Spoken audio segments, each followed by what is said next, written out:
আসসালামু আলাইকুম রহমতুল্লাহ বারাকাতু। শুধু সম্মানিত প্রিয় ভিউয়ার্স, প্রত্যাশা করি সকলে ভালো আছেন। আমিও আপনাদের দোয়া ও অশেষ মেহরবানিতে ভালো আছি। যাই হোক, আজকে একটা ভিন্ন টপিক নিয়ে কথা বলবো। সেটা হলো প্রায় আমাদেরকে অনেকেই অস্ট্রেলিয়া কানাডার জন্য আমাদেরকে ফোন দেন। তো ম্যাক্সিমাম যারা ফোন দেন এদের একটা বড় অংশই বিদেশ থেকে, যে হয়তো কিছু টাকা আর্ন করছে। তাদের এখন ইন্টেনশন বা উদ্দেশ্য হলো যে ইউরোপের সবচেয়ে উন্নত বা ল্যাটিন আমেরিকার দেশ কানাডা, অস্ট্রেলিয়া, এই ধরনের তাদের ডিমান্ড, বিশেষ করে কানাডা, অস্ট্রেলিয়া, এই দুইটাই তাদের ডিমান্ড বেশি থাকে। তো আমরা শোনার পরে তো আমরা বুঝি তাদের মেন্টালিটি, তাদের যে ডিমান্ড। তো আমি যখন বলি যে ভাই, আপনি ওইদিকে পা বাড়াবেন না, আপনি যদি ওইদিকে পা বাড়াইতে যান, আপনি আপনার লাইফে যতটুকু আগাইছেন আবার তার চাইতে বেশি পিছ নামবেন। এটা বললে অনেকে রাগ করে। আরে ভাই, আপনি এই ফালতু কথা বলেন। মানুষ যাচ্ছে না, যায় না? ইউটিউবে দেখি অনেকে তো যায়, অনেকে যাচ্ছে। তো বাস্তবতা কিন্তু ভিন্ন। আমার মনে হয় এই একটা কাপাল ভিডিওতে অ্যাড দেয়, ফেসবুকে অ্যাড দেয়, ইউটিউবে অ্যাড দেয় যে আকামা নাই, পতাকা নাই, ভিসা নাই। কোন দেশের ভিসা? অস্ট্রেলিয়ার ভিসা, মাত্র 5 লাখ। তো তার খপ্পরে মানে অনেকে না পড়লেও তার যেই বিজ্ঞাপন বা অ্যাডভার্টাইজমেন্ট, সেটা তার ওয়াইফের কারণে হয়তো বা সবার নজরে আসছে। কারণ ওয়াইফটা লম্বা চূড়া, তো সে হয়তো বা এটাকে কাজে লাগাইছে। তো ভাই, আমার কথা হলো, কানাডা, অস্ট্রেলিয়ার বিষয় যদি এত সহজ হইতো, বাংলাদেশে কেউ থাকতো না, আর বাংলাদেশে কেউ সৌদি, দুবাই, কাতার, মালয়েশিয়া যাইতো না।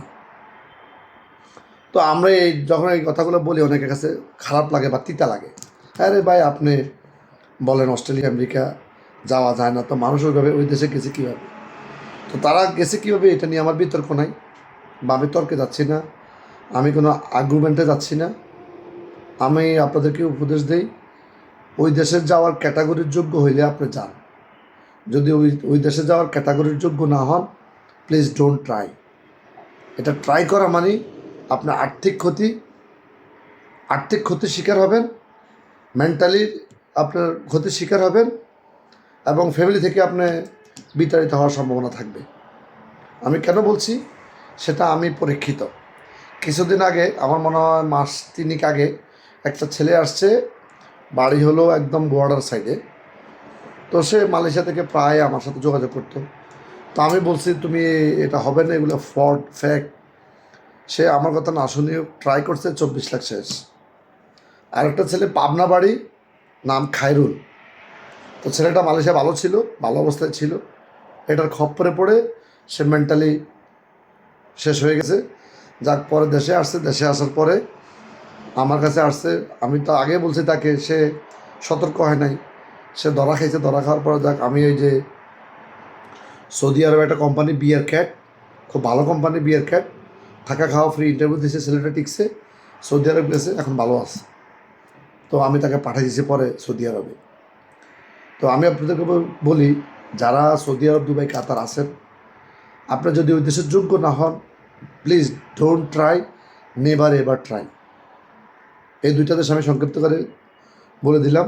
আপনি আমার প্রতি রাগ হন, যাই হন, এগুলোর 99% হলো ফেক ভিসা। 2 নম্বর ভিসা দুমফুং করে টাকা নিয়ে শেষ। আপনারা ওখানে কিন্তু ঠিকই টাকা দিতে পারেন, আমাদের কাছে আসলে আপনারা গরিব হয়ে যান। এবার আসেন ইউরোপের ভিসা। ইউরোপের ভিসার ম্যাক্সিমাম অফিস দেউলিয়া। ইউরোপ যারা করে ঢাকা শহরে, ম্যাক্সিমাম অফিসের মালিক একটা সময় অফিসে বসতে পারে না। এটা কারণ কি? কারণটা হলো, ইউরোপের ভিসা যখন আপনি করতে যাবেন, আপনার, যেমন আমি আপনাদেরকে বলি, আপনার একজন যদি লয়ারের কাছে যান, একটা আইনজীবীর কাছে যান, আপনার একটা মামলা নিয়ে গেলেন, সে হয়তো আপনার মামলা, আপনার কথা শুনে, স্টেটমেন্ট শুনে, সে আপনার মামলাটাকে পুরো প্রগ্রেস করবে। অর্থাৎ সে ডাটাবেস করবে কিভাবে আপনার মামলাটাকে সাজাবে, কিভাবে এটা কোর্টে রিপ্রেজেন্ট করবে, অপোজিট করবে, সব কিছু সে সাজাইলো। কোর্টে একজন আইনজীবী বা একজন অ্যাডভোকেট সুদক্ষভাবে সর্বোচ্চ চেষ্টা করে সে সাজানোর বিনিময়ে কিন্তু আপনার একটা ফ্রি নিবে, একটা পেমেন্ট নিবে।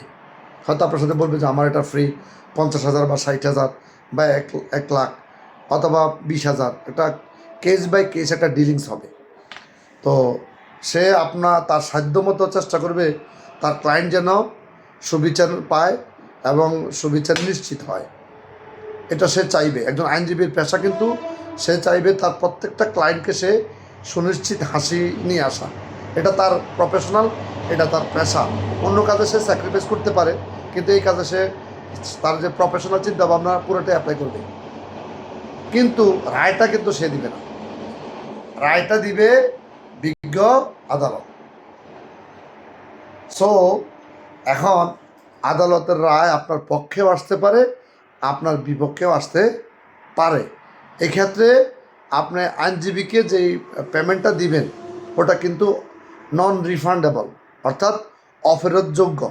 আপনার যে পিছনে তার যে পেপার, তার যে স্টাম্প, তার যে ডকুমেন্ট, তার যে জুনিয়র স্টাফ আছে, তার অ্যাসিস্ট্যান্ট আছে, এদের যে টোটাল টিম ওয়ার্কের যে ফ্রিটা আপনি দিছেন,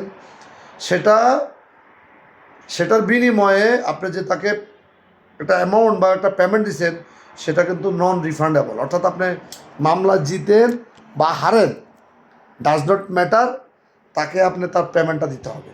ঠিক ইউরোপে যদি আপনার নিজের ভাই থাকে, আপনার বাবা থাকে, আপনার ক্লোজ রিলেটিভ থাকে, নো ইস্যু। ধরেন আপনি বিষয়টা নেওয়া হইতে lawyer free, embassy free, insurance, এগুলি ভিসা দেওয়া না দেওয়ার আগ পর্যন্ত এই খরচটা কম্পালসারি।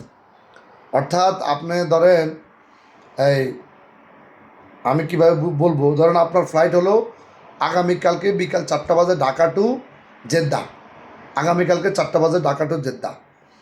এখন আপনি বাড়ি থেকে আসছেন, বরিশাল থেকে ঢাকা আসছেন বাই বাস অথবা বাই লঞ্চে, আসার পরে দেখলেন এনি হাউ আপনার ফ্লাইটটা 1 সপ্তাহ মানে পিছিয়ে গেছে, অথবা 1 সপ্তাহ ক্যান্সেল হয়েছে, 1 সপ্তাহ পরে হবে ফ্লাইটটা বা 3 দিন পরে হবে।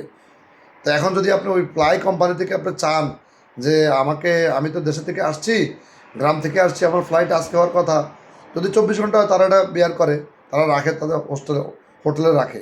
যদি 3 দিন হয় তারা রাখবে না। তাহলে কি হবে, আপনাকে তার থেকে যে আসা যাওয়ার যে ভাড়া সেটা চাইতে পারবেন না। ঠিক ইউরোপের বিষয়টা এরকম। ইউরোপের ভিসা হওয়া না হওয়ার সিদ্ধান্তের আগে ভালো হ্যান্ডসাম একটা অ্যামাউন্ট খরচ হয়ে যায়।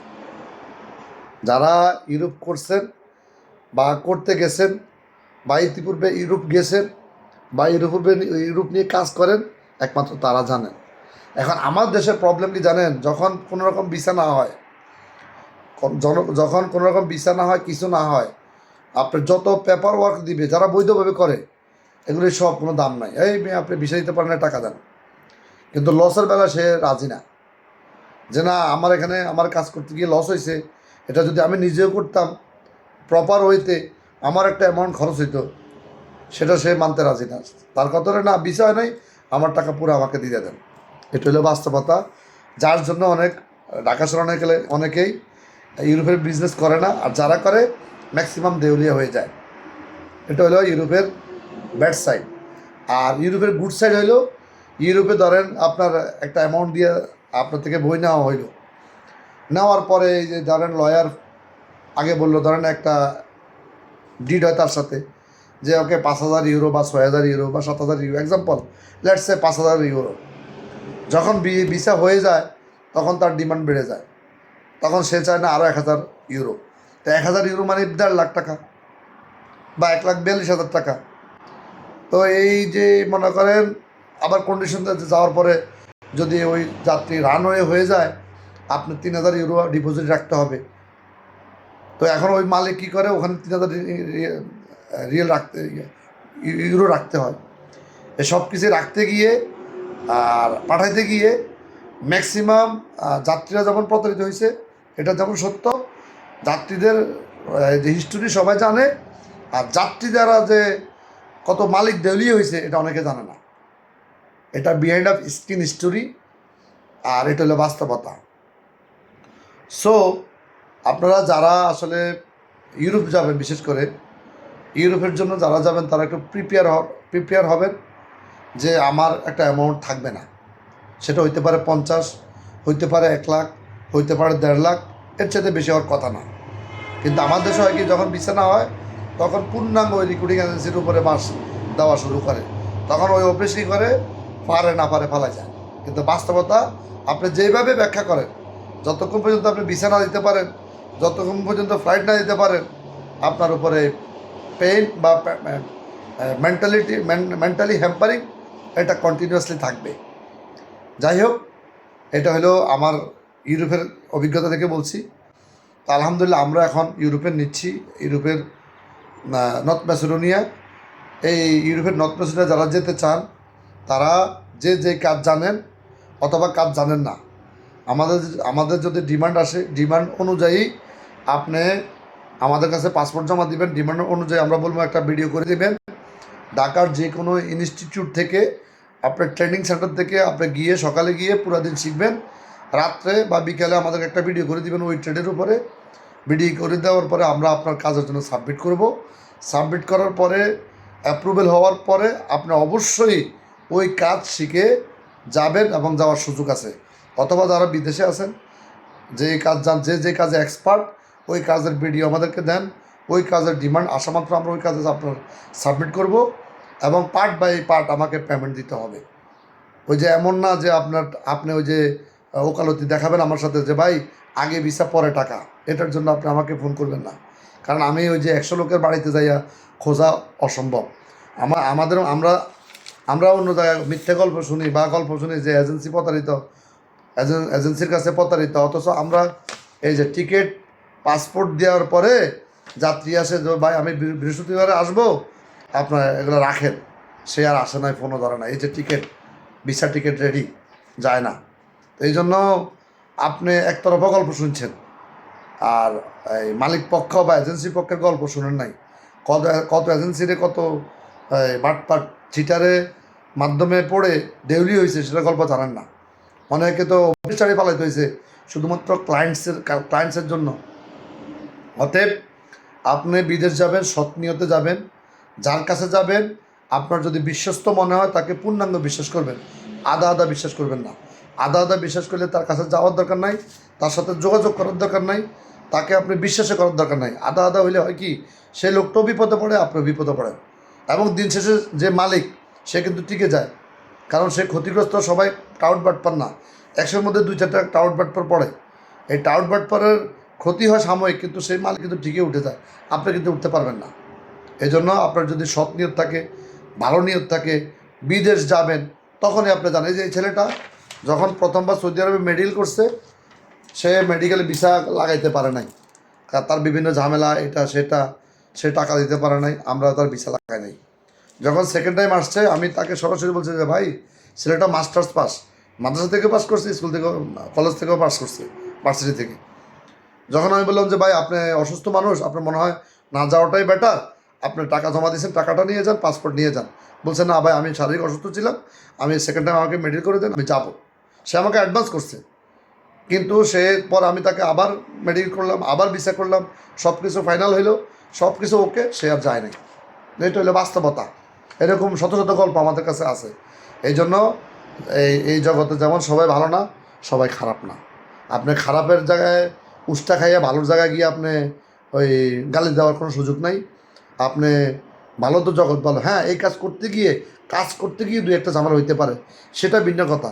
সিস্টেমেটিক্যালির কারণে এবং বর্তমানে সব অনলাইনের যুগ, টেকনিক্যাল প্রবলেমের কারণে, কিন্তু বাস্তবিক অর্থে দেখবেন যে এই লোকটার উদ্দেশ্য খারাপ কিনা, অথবা আপনাকে ফেক ডকুমেন্ট দিচ্ছে কিনা। আরেকটা বিষয়, ইউরোপের ভিসা দিলেই দেখবেন আমাদের দেশের পণ্ডিত, মনে করেন আপনি 100 জনকে দেখেছেন ভাই আমার এই ভিসা দিচ্ছে, এতে আপনার ইতালি থাকে, ফ্রান্স থাকে, জার্মান থাকে, হ্যাঁ তো ডাইরেক্ট বলে এটা ফেক ভিসা। মানে ফেক ভিসা বললে তো সাচ্ছে, মনে করেন রে ভাই এ তো ইতালি থাকে, হে তো লন্ডন থাকে, জার্মানি থাকে, হে বলছে এটা ফেক ভিসা, এটা কি অরিজিনাল হতে পারে? আর আমরাও খুব প্রাউড ফিল করি এই বিষয়টা ফেক বললে মানে আমার খুব দাম দিব। তো এরকম একটা ঘটনা ঘটছে কিছুদিন আগে। আমি একটা সিলেটের এই ফ্লাইট দিছি, তো তার নাকি রিলেটিভ আছে লন্ডনে, এই জায়গায় সে জায়গায়, তো তারা বলে যে এটা ফেক বিষয়, আরে ভাই দেশে তো আমাকে পেমেন্ট দেয় না। তো বাস্তবতা হইলেও কঠিন। যাই হোক, পরে ছেলেটা গেছে, এখন তার যে ক্লায়েন্ট তার বাবা এখন সন্তুষ্ট যে না, আপনি আমাদেরকে প্রপার ডকুমেন্ট দিয়েছেন, আমার বাবা আমার রিলেটিভ আমাদেরকে হ্যাম্পারিংয়ে ফেলছে। এই জন্য আপনি যাকে বিশ্বাস করবেন পুরোপুরি করবেন, আর যাকে করবেন না আপনার বিশ্বাসে করার প্রয়োজন নাই। আপনার বিশ্বাস, আপনার টাকা আপনার পকেটে রাখেন, যে যে ব্যবসা করে তার ব্যবসা তার গতিতে চলতে দেন। আপনি কারো ব্যবসার বাধা হয়ে দাঁড়ায়েন না, যা আপনার জন্য অমঙ্গল, একজন ব্যবসায়ীর জন্য ক্ষতি। ভালো থাকবেন। আসলে অনেক কথা বলে ফেলছি, সুস্থ থাকবেন। Thank you. আসসালামু আলাইকুম।